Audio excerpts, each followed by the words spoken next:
우리가 이제 지난주 정말 우리가 좀 굉장히 슬픔의 소식을 접하게 됐는데, 이제 금요일이죠. 우리 초등학교 1학년 김하늘 양이 이제 장례식이 있었어요. 자, 평소 아빠가 그런 말을 했다 그래요. 믿을 만한 사람, 사람은 부모님하고 선생님만 믿어야 돼. 이 얘기를 했다 그래요. 낯선 사람 절대 믿으면 안 돼 그랬는데, 학교에서 방과후 수업을 듣고 귀가를 하려고 하는데, 이 아이를 부른 사람이 이제 담임교사라고 하죠. 이 교사는 우울증을 앓고 있었습니다. 경찰 조사에 따르면은 자기가 이제 자살하려고 했다 그래요. 우울증으로. 근데 내가 혼자 죽기 너무 그런 거야. 그러니까 내가 누군가를 죽이고 죽겠다 이런 마음을 먹고, 한 사람만 걸리면 내가 그 사람을 죽여야 되겠다 이런 생각을 가졌다 그래요. 결국 하늘이를 이제 그 방과후에서 이렇게 나간 아이를 불러서 시청각실로 데리고 유인해서 거기서 살해를 합니다. 근데 이제 그게 초등학교 1학년생이에요. 자, 우리가 인생의 삶에서 죽음의 의미는 가족들, 남겨진 가족들에게 가장 위협적인 삶의 고통이 될 수도 있습니다. 부모하고 유가족 입장에서는 이 하늘의 죽음 같은 이런 죽음을 받아들이는 것이 불가능할 수 있다는 거. 이거는 이제 해소가 안 된다는 거죠. 이게 고통과 아픔이 평생을 갈 수밖에 없다는 거고, 지워지지 않을 수 있다는 거예요. 자, 하늘이의 경우는 이 아빠 엄마의 마음을 한번 보세요. 내가 지켜주지 못했어요. 내가 보호해주지 못했어요. 이 마음이 늘 계속 그들의 삶을 죄책감으로, 절망감으로, 우월감으로 이렇게 치닫게 할 수 있다는 거예요.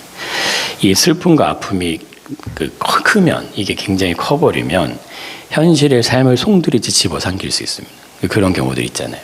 내가 너무 그 상처를 크게 받아서 내 삶이 송두리째 흔들리는 거야. 인생 살아서 뭐하나, 나 이렇게 죽고 싶다, 이런 마음이 늘 들어오는 거야. 그게 통째로 나를 삼켜버리는 거야.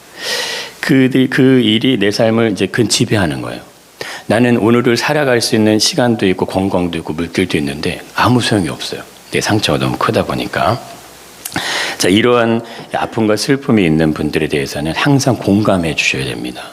뭐라고 할 게 아니고 그냥 공감해 주시면 돼요. 자, 이게 요즘 우리도 어렵지만, 그리고 이해해 주는 부분들이 절대적으로 필요하다는, 말로는 설명이 안 돼요.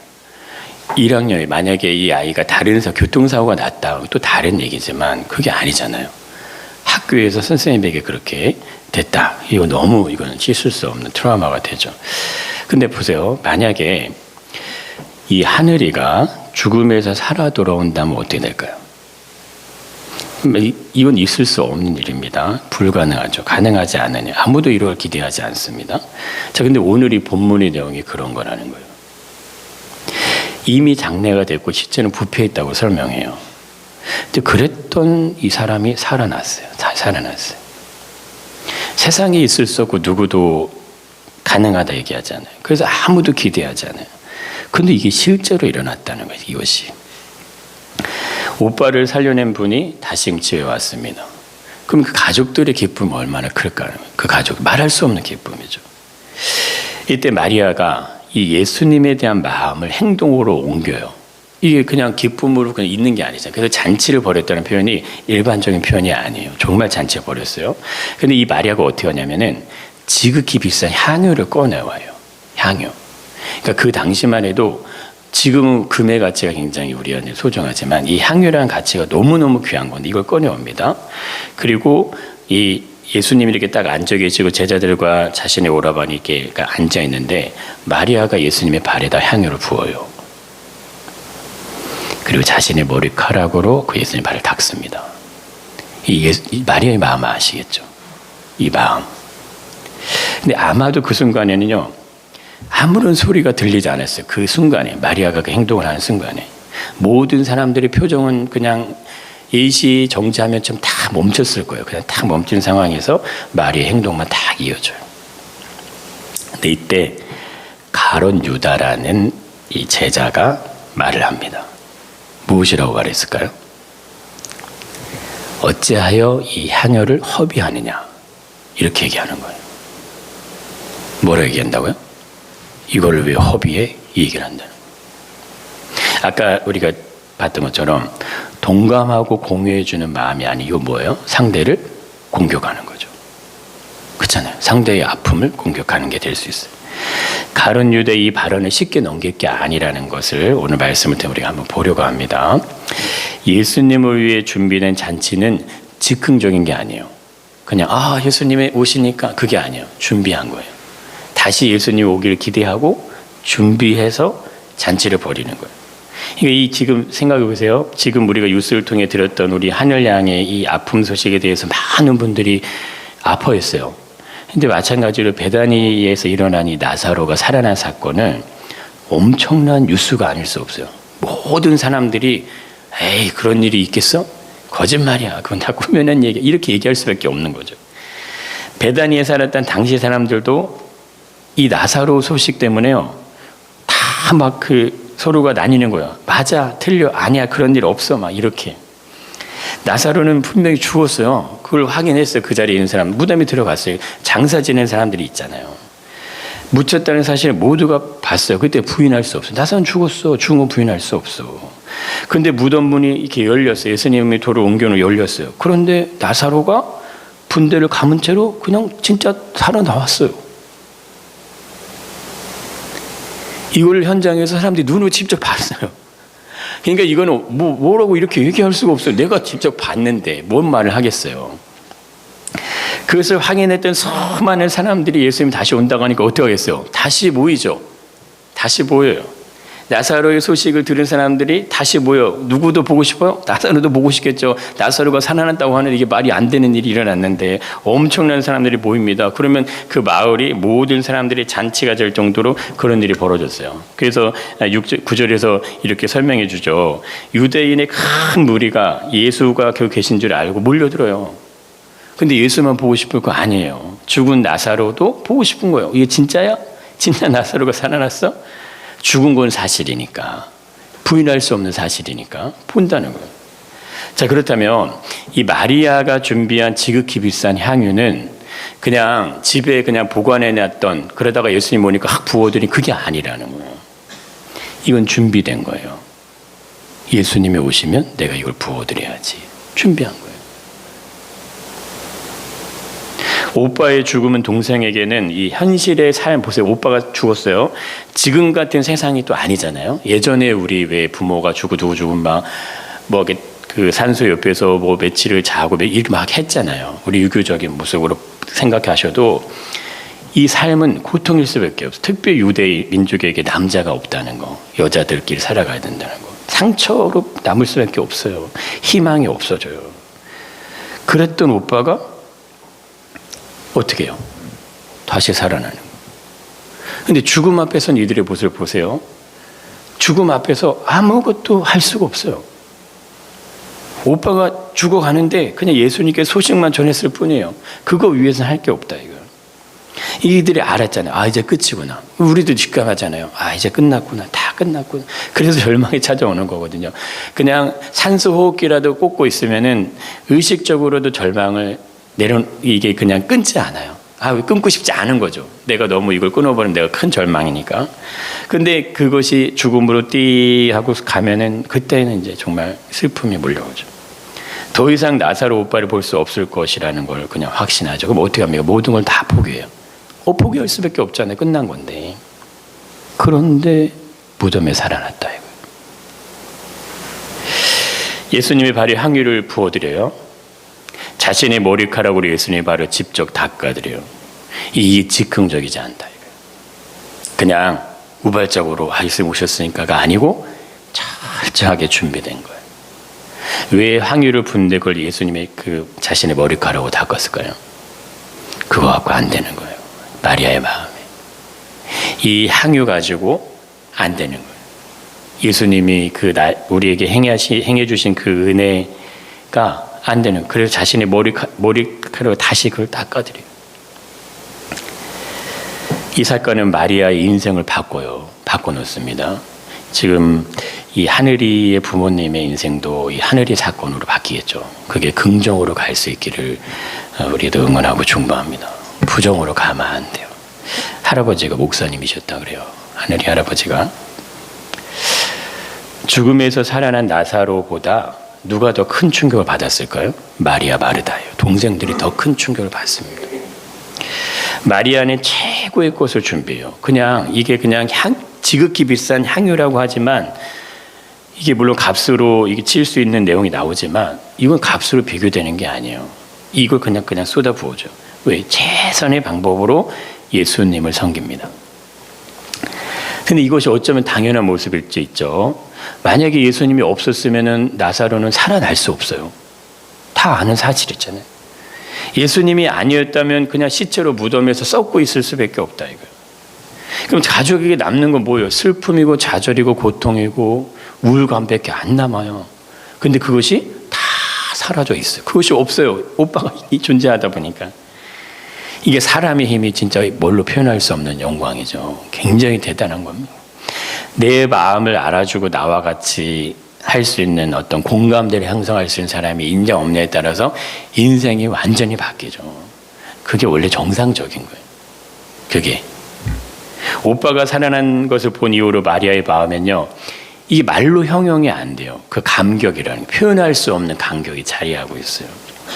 그런데 그 표현할 수 없는 감격 속에서 기쁨이 늘 올라오는 거예요. 그게 뭐 3일이 지나서 꺼지고 그런 차원의 것이 아니에요. 이거는 고마움, 감사, 감격, 이 마음이 늘 항상 마리아의 마음에 준비되어 있습니다. 이것이 어떻게 나타나면 지극히 비싼 향유로 나타나요. 이 향유의 가치는 돈으로 계산되는 게 아니에요. 마리아의 마음이에요. 진실된 마음. 예수님을 향한 진실한 마음이 거기 안으로 나타나는 거죠. 근데 이때 다른 유다가 의미심장한 발언을 이어서 합니다. 마리아가 향유를 부을 때 어떤 일이 일어나냐면 그 집안, 이 공간에서 만약 향유를 부으면 이 공간에 향유 냄새로 가득 차는 거예요. 그 뚜껑을 여기서 붓는 순간에. 근데 이 유다는 어떤 얘기를 하냐면은 마리아의 마음과 완전히 정반대되는 표현을 하게 돼요. 어찌하여 이것을 팔아서 가난한 자들에게 나눠주지 않았냐. 이 얘기를 하는 거예요. 5절을 보면 이렇게 나오죠. 이 향유를 어찌하여 300데나리온에 팔아 가난한 자들에게 주지 아니하였느냐. 이 300데나리온의 가치가 여기 한글에는 나오지 않지만 영어 성경에 분명히 나와요. 이 향유의 가치는 1년치 연봉의 금액이다. 이렇게 나와요. 그러니까 남성이 1년을 일해서 벌 수 있는 금액의 가치라는 거예요. 그러니까 지금으로 따지면 우리가 그냥 1년 일해서 일하면 연봉이라 생각하지만 그 당시는 이게 어마어마한 돈이겠죠. 절대 적은 돈이 아니에요. 그럼 이 지극히 비싼 향유, 1년을 벌어서 하나를 쓰지 않고 모아놓은 이 향유를 왜 허비했냐 이거예요. 자, 이것을 팔아서 가난한 자들에게 나눠줬으면 이런 얘기하는 거예요. 얼마나 유익하겠냐. 이거 뭐 책망이 섞였죠. 그 책망하듯이 얘기하는 거예요. 자, 근데 여기서 한번 잘 생각해 보세요. 유다의 말을 한번 생각해 보시면 그냥 보기에는 유다의 말이 틀린 말이 아닌 것처럼 들릴 수 있어요. 그렇잖아요. 일리가 있어요. 없는 말은 아니에요. 예수님의 발은 뭘로 씻으면 돼요? 깨끗한 물로 씻어드리면 돼요. 그렇지 않을까요? 그리고 향유를 붓더라도 그냥 일반적인 향유를 부어서 씻고드려도 되는 거 아닌가? 반문을 할 수 있어요. 그것도 한 번 씻는 걸로 다 됩니까? 아니잖아요. 계속 씻어야 되는 거 발은 일회성으로 끝나네요. 근데 거기다가 1년치 연봉이 되는 그 가치의 어떤 그것을 확 부어서 그걸 소진해 버린다? 이거 너무 과한 거 아니야? 이렇게 말할 수 있어요. 어떻게 생각이 되십니까? 이 유다의 말이 일리가 있지 않을까요? 자, 근데 보세요. 이 3자의 입장, 제 3자의 입장에서 가룟 유다의 말은요, 합리적이에요.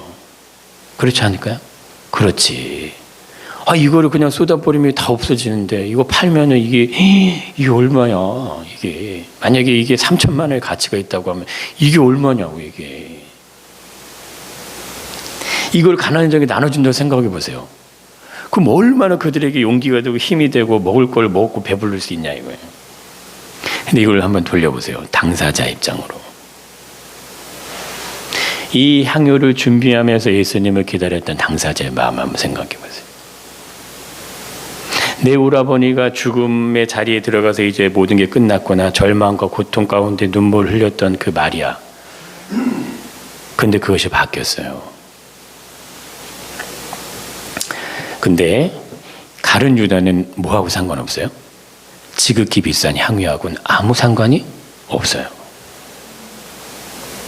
마리아가 향유를 예수님의 발에 부어 드리든 허비하든 쏟아 붓든 뭐요? 아무 상관이 없어요.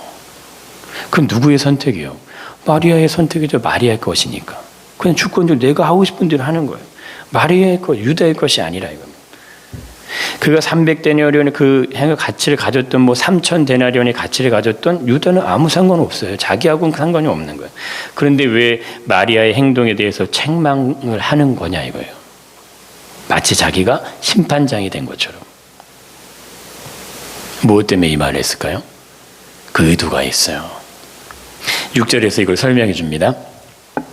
한번 읽어볼까요? 이렇게 말하면 가난한 자들을 생각함이 아니오 그는 도둑이다. 돈깨를 맞고 거기 넣은 것을 훔쳐가미러라. 너무 중요한 표현을 해줍니다. 분명히 얘기하죠. 그는 뭐라 얘기해요? 그는 도둑이라 이거예요. 도둑. 그럼 뭐예요? 가난한 자들을 생각했던 것이 진짜가 아니라는 거예요. 도둑이라는 말은 훔쳐가고 싶은 마음이 있다는 거죠. 이 장면을 통해 나타나는 건 가룟 유다라는 사람이 어떤 사람인지를 얘기해줘요. 근데 보세요. 만약에 이 문구가 이 구절이 없고 그냥 우리가 이 장면만 보면은 이 사람이 어떤 사람인지 우리는 잘 몰라요. 그래. 이 사람은 정말 현명한 사람이 이렇게 생각할 수도 있다. 이거. 도둑은 자신이 도둑이라는 것을 말하지 않습니다. 단지 어떻게 하냐면 상대를 그냥 속여요. 자신이 도둑이 아닌 것처럼 속입니다. 누가 같죠? 에덴 동산에서 아담과 하와를 속였던 뱀과 같은 존재예요. 뱀과 같은. 뱀은 이렇게 얘기하지 않아요. 나는 거짓말하는 거야. 이 얘기하지 않아요. 속이는 자는 참과 거짓이 교묘하게 섞여요. 거짓말 가지고 얘기하지 않아요. 그건 드러나요. 누가 딱 들어도 저 거짓말 이게 드러난다 이거야. 그러면 속이려면 어떻게 해야 돼요? 진짜와 가짜를 섞어서 속여요.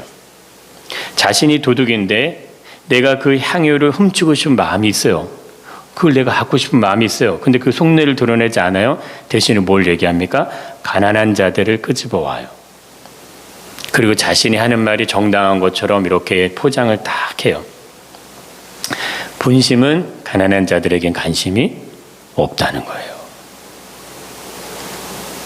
만약에 우리가 이것을 이해하지 못하면 어떻게 됩니까? 속아요. 그래서 인생을 살면서 자꾸 속는 거예요. 참과 거짓이 섞여 있는 그것을 분별하기가 어려우면 속게 돼요. 가난한 자를 생각했기 때문에 그것을 팔아서 나눠주려 한 것이 아니라면 이게 무슨 의미가 있어요? 300데나리온이 되는 그 향유가 욕심이 나는 거예요. 욕심이. 내가 갖고 싶은데. 그것을 자신이 갖고 싶은 거죠. 그것을 돈으로 바꾸면 엄청난 이익이 생긴다는 계산이 확 돌아가는 거죠. 유다는 향유의 이 향유가 부어질 때 그걸 어떻게 300데나리온이 되는 가치 어떻게 알았냐면 그 향을 맡고 그냥 직감적으로 이 가치가 얼마 되는 것을 알았어요. 굉장히 빠른 사람이에요. 계산이 빠른 사람. 그런데 그는 뭐예요? 도둑이라는 거예요. 그의 말에는 뭐가 없어요? 진실함이 없어요. 그가 하는 행동은 어떤 행동이요? 위선적인 행동이라는 거예요. 유다는 겉하고 속이 완전히 다른 사람입니다. 겉보기에는 약자의 편에서 그들을 생각하는 것처럼 보여요. 그냥 겉으로 보기에는 이 사람은 실력이 있어요. 어떻게 이 가치를 알아보지? 현실적이에요. 그걸 가난한 자들이 나눠줘야지. 정의로운 사람처럼 보인다 이거예요. 만약에 유다가 지도자가 된다면 약자 가난한 자들을 생각해주는 사람처럼 보일 수 있어요. 사람들이 그래 유다 같은 사람이 있어야지. 여기 선동이 조금만 이루어지면 어떻게 돼요? 가난한 사람들이 유다 같은 가룟 유다 같은 사람을 지도자로 뽑는 거예요. 그래 저 사람이 지도자가 돼야 돼. 그러나 뭐요? 그의 본질적인 속마음은 다른 사람들 것을 빼앗는 거예요. 훔쳐가고 도둑질하는 거예요. 나에게 있어서 지극히 비싼 향유는 돈의 가치로 계산되지 않는 예수님을 향한 마리아의 진실한 마음이에요. 자, 우리가 왜 이 선물을 할 때 이렇게 표현하잖아요. 이거 내 마음이야. 이런 표현하잖아요. 그런 마음으로 가는 겁니다. 죽었던 사람이 오빠가 살아났어요. 아무리 비싼 거라 하더라도 이것과 지극히 비싼 이 향유, 오빠가 살아난 거하고 비교될 수 있냐 이거예요. 절망과 고통과 좌절, 패배의식, 자, 이거에 사로잡힐 수 없는 인생, 그 삶을 마주했는데 예수님이 새로운 인생을 선물해 준 것 같아요. 삶에 대한 소망이 다시 생겼어요. 현실에 대한 용기, 자신감, 이것이 다시 일어났어요. 이것을 돈으로 계산할 수 있냐 이거. 이건 돈으로 계산되지 않는 거라는 거예요. 얼마의 가치로 이것이 평가될 수 있을까요? 새로운 인생을 살게 해줬는데 그것이 300데나리온이 가치밖에 안 되냐 이거죠. 죽었던 오빠가 무덤에서 살아왔어요. 근데 그걸 어떻게 값으로 계산해요? 하늘이가 만약에 다시 살아난다면 부모가 어떻게 그걸 값으로 계산하겠냐 이거. 근데 유다는 이걸 어떻게 해요? 돈의 가치로 계산합니다. 마리아의 마음에는 예수님을 위해서 지극히 비싼 향유를 한 번에 부어드릴 수 있을 만큼의 마음이 있어요. 아깝지가 않아요. 조금의 망설임도 없이 정성으로 준비된 향유를 예수님 발에 부어요. 그리고 자신의 머리카락으로 그걸 닦습니다. 근데 유다의 마음에 뭐가 있어요? 그냥 돈의 가치로밖에 생각되지 않아요. 유다가 왜 대제사장들과 결탁해서 예수님을 팔았는지를 알 수 있는 대목이 이 대목으로 연결됩니다. 유다는 예수님에게 관심이 없어요. 유다의 관심은 어디 있습니까? 그냥 자기 자신이에요. 조금의 유익함만 있다면 그냥 자기 자신을 먼저 챙기는, 내 거 먼저 챙기는 거. 그 다음을 생각하는 사람이 유다라는 거예요. 유다는 모든 것을 무엇으로 접근하냐면 돈의 가치로 접근합니다.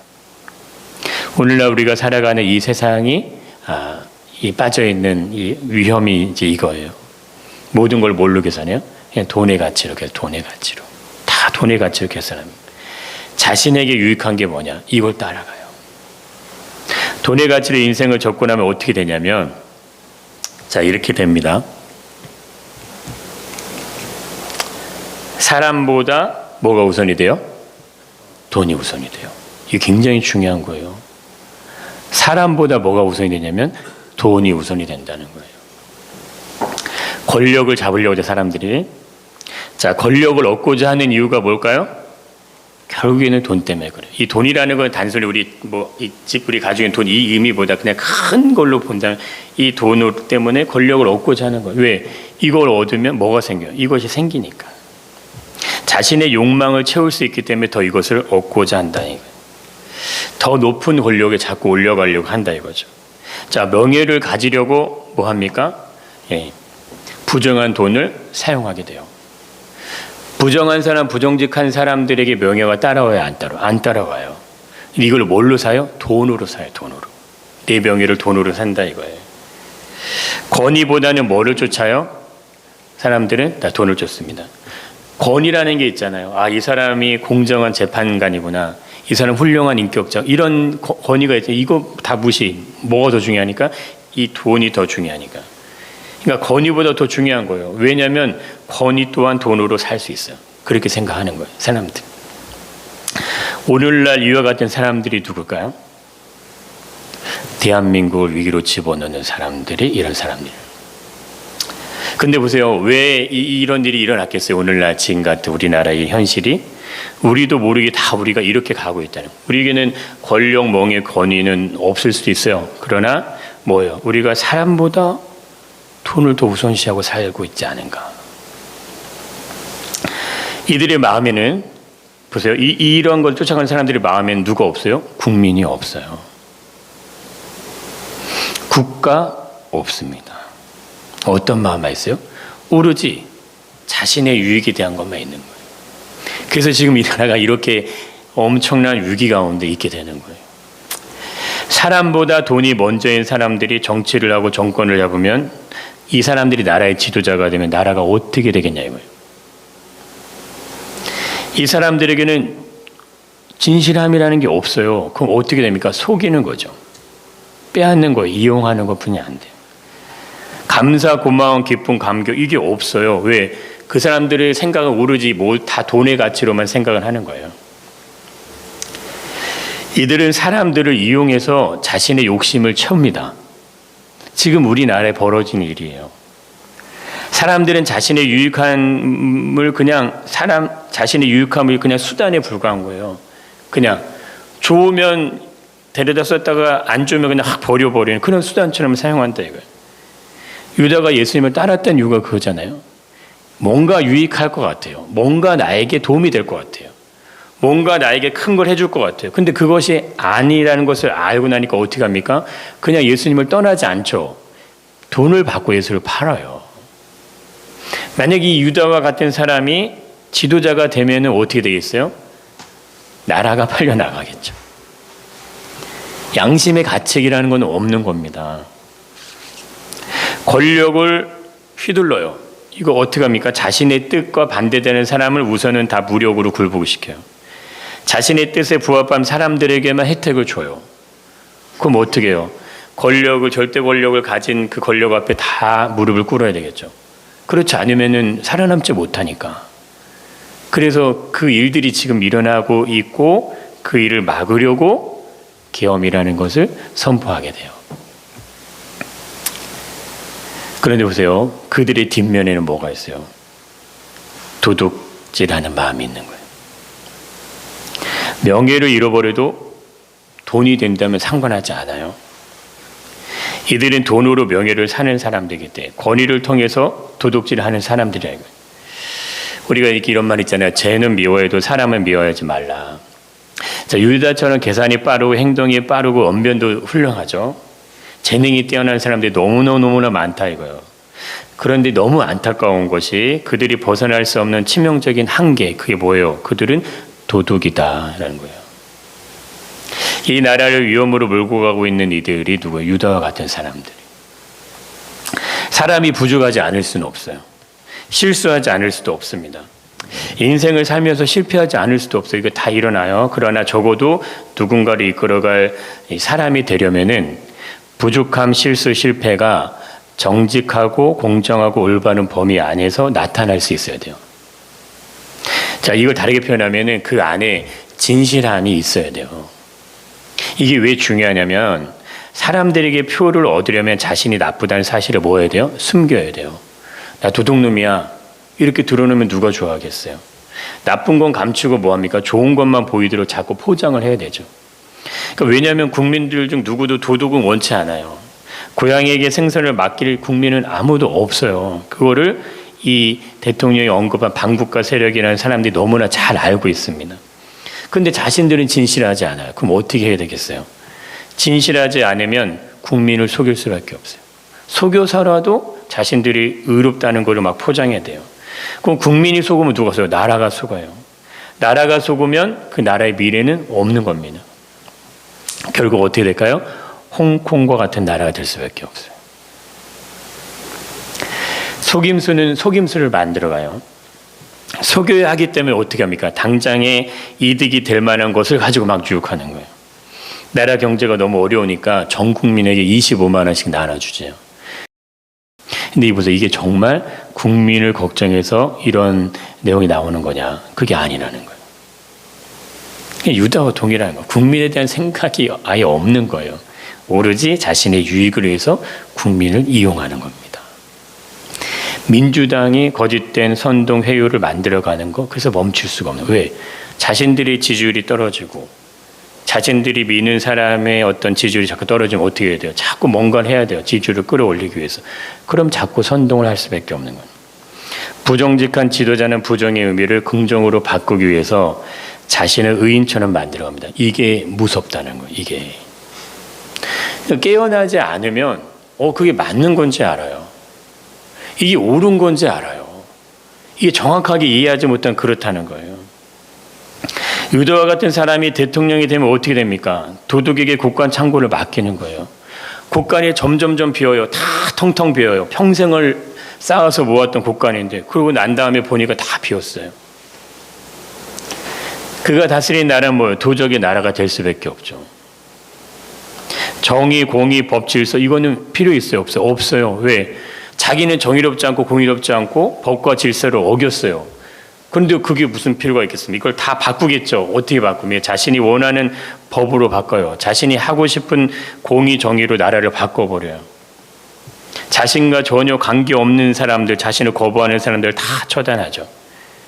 그렇게 홍콩이 나라가 망했어요. 결국 중국의 속국으로 나라가 전락하게 됐습니다. 그렇게 됐어요.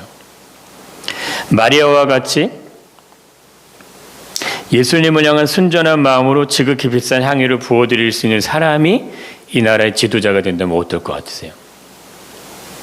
국민을 진짜 위할 수 있고 국가를 위하고 나라를 위해서 민족이 주역이 될 다음 세대들을 정말 생각해서 그렇게 가장 귀한 향유를 부을 수 있는 인물이 이 나라의 지도자가 된다면, 그래서 원인을 제공하지 않으면 다툼이 일어나지 않을 수 있어요. 마리아가 향유를 붓지 않았으면 유다는 그런 예행을 얘기하지 않겠죠. 그러나 다툼이 일어나지 않는다고 해서 문제가 없는 게 아니죠. 단지 그냥 감추어져 있을 뿐이에요. 감추어져 있는 게 좋은 건지 드러나는 게 좋은 건지.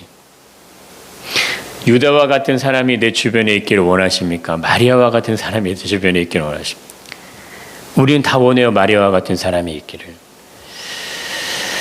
그래서 이 지금 12상 계엄이 선포될 때 대통령의 지지율은 그냥 10%였죠. 10%. 박근혜 대통령이 탄핵될 때는 5%의 지지율을 벗어나지 못했다 그래요. 내람 수계로 막 몰아세울 때 많은 사람들이 걱정했어요. 아, 이제 끝났구나. 이렇게 얘기하는 사람들도 많이 있었어요. 근데 그때 이 대통령이 어떤 얘기를 했냐면은 오직 국민만 믿고 끝까지 싸우겠습니다. 이 얘기를 했어요. 근데 지금도 그렇게 하고 있어요. 아무것도 할 수 없어요. 대통령은 아무것도 할 수가 없어요. 헌재에 나가서 발언도 제대로 할 수 없어요. 다 막아버리니까. 근데 자신이 했던 말을 끝까지 책임집니다.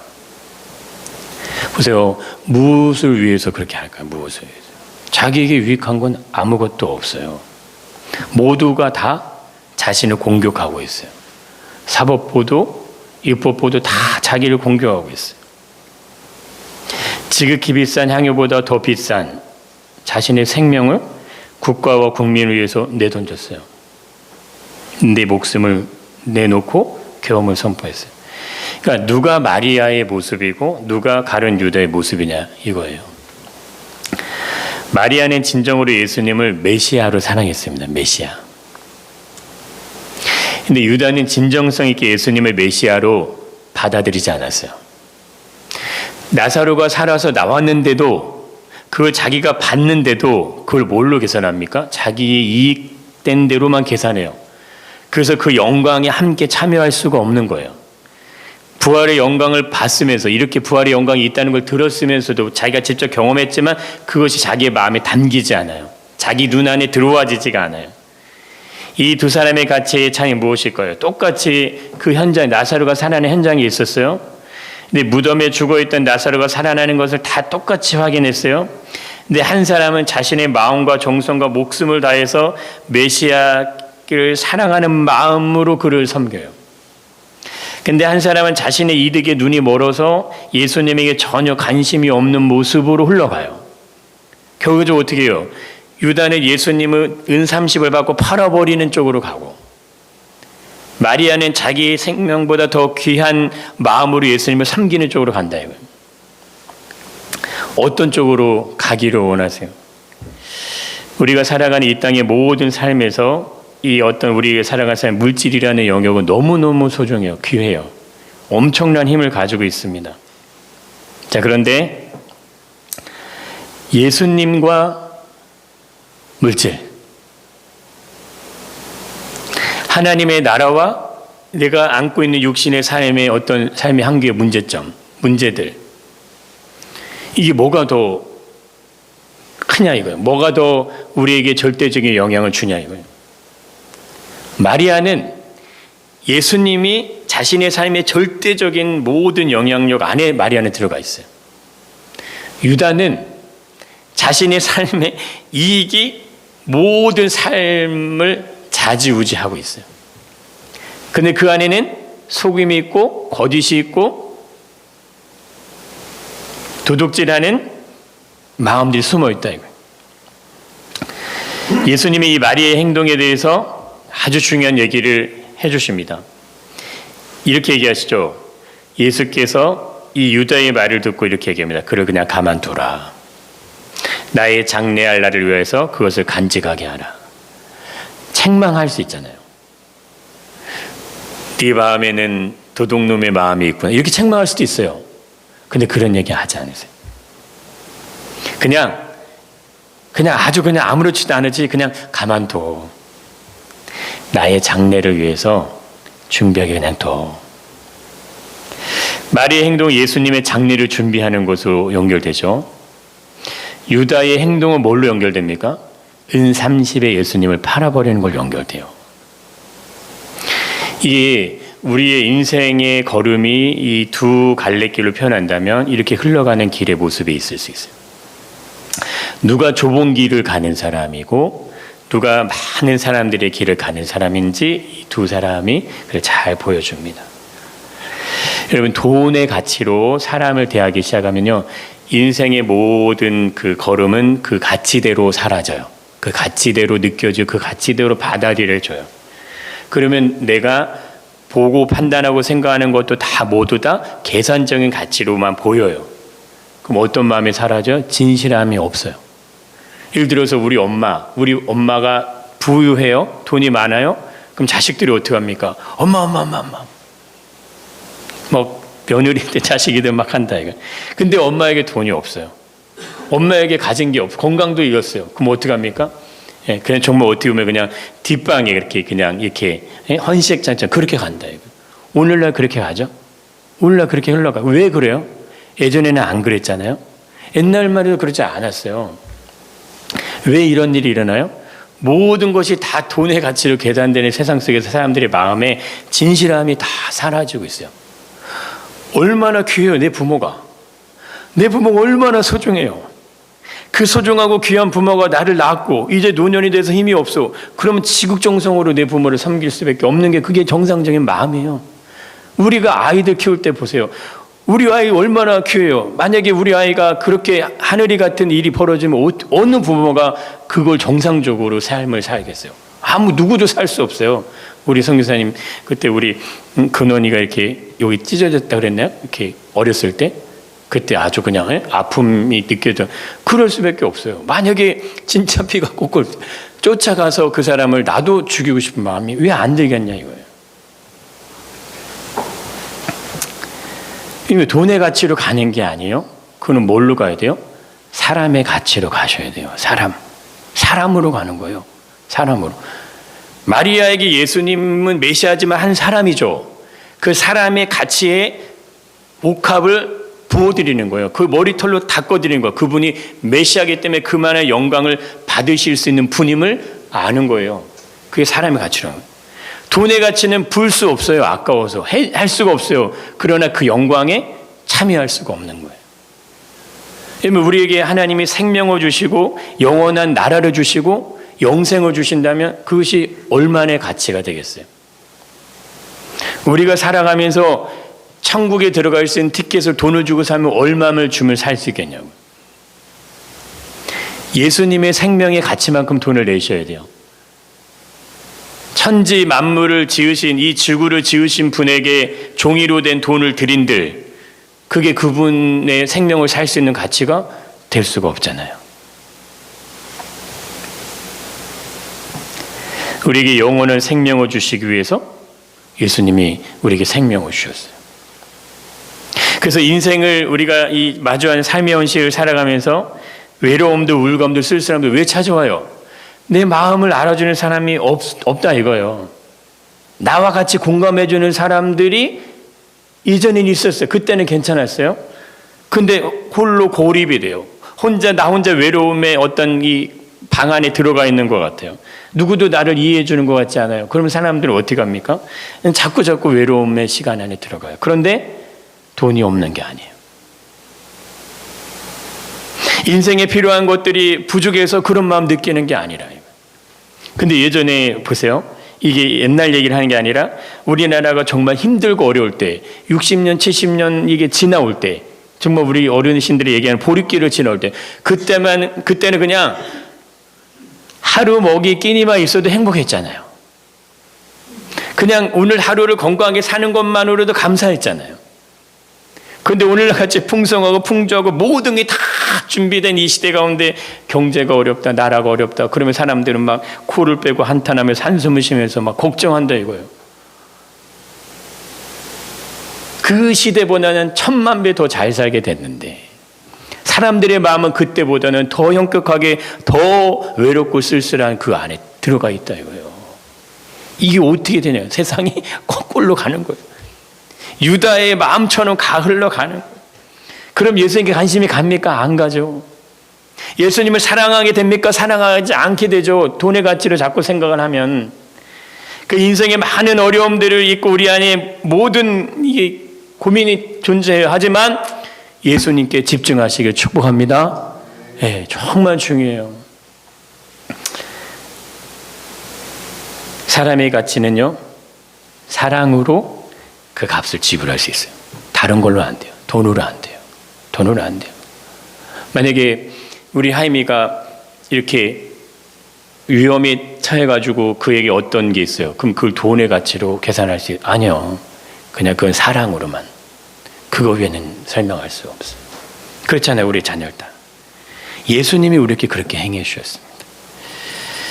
진정한 자란 진실한 사람, 이 사람이 뭐예요? 나라, 국민, 국가, 다음 세대를 생각할 수 있어요. 이런 지도자가. 지금이 그런 지도자가 지금 구속이 되어 있는 상황이에요. 진정한 마음이 있을 때 사랑이 나타나요. 어떻게 내 목숨을 내놓습니까?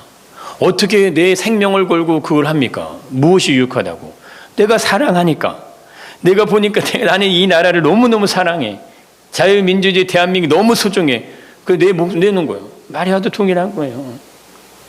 내 오라버니를 살려줬잖아요. 내 오라버니를 살아있잖아요. 그걸 내 눈으로 보고 있는데 어떻게 가만히 앉아서 좋은 건 다 뒤로 감춰놓고 그냥 뭐 감사 이런 말만 할 수 없어요. 그 마음엔 진실함이 있으니까. 이게 터져 나오는 이 감격을 예수님께 표현할 수밖에 없어요. 말로 표현이 안 되니까 자신의 머리카락으로 예수님의 발을 닦잖아요. 이게 예수님이 우리를 향한 마음이시겠죠. 우리 향한 마음이에요. 우리 인생을 향해서 예수님이 지금 그렇게 우리를 향해서 말씀하시고 우리를 돌보고 계신 거예요. 그분 앞에 우리는 지금 예배하는 거고 그분을 사랑한다고 우리 고백할 수 있는 거, 그분은 우리의 사랑을 받아주시는 거예요. 이게 얼마나 놀랍냐 이거예요. 예수님 분명히 얘기하시죠. 좁은 길로 가는 사람은 작다 그랬어요. 모두가 다 편안한 큰 길로 다 따라가는 건 너무나 쉬운 거예요. 동일하지 않을까요? 마리아와 같이 그걸 부어드리는 거 이게 쉬울 것 같지만 그 길은 어찌 보면 정말 좁은 길, 예수님을 진정으로 사랑하는 거. 내 인생의 돈의 가치보다 이 세상을 살아가는 삶의 많은 이유보다 예수님을 더 사랑하는 거. 사랑하셔야죠. 우리가 결국 예수님께 가야 되는데. 결국 가야 돼요. 많은 내 자녀들, 내 사랑하는 많은 사람들이 다 세상의 가치를 삶을 살아요. 그럼 나는 더 외로울 수밖에 없어요. 누가 나를 위로해요? 누가 나를 격려해줘요? 누가 나에게 힘을 줘요? 여러분, 세상의 가치로는 그게 힘이 되지 않아요. 그래서 예수님이 많이 우리의 힘이 될 수밖에 없어요. 왜? 그분은 우리를 사랑의 가치로 대하시는 유일한 분이시기 때문에. 사람의 가치는 사랑으로 말하는 겁니다. 그렇게 되시길 축복합니다.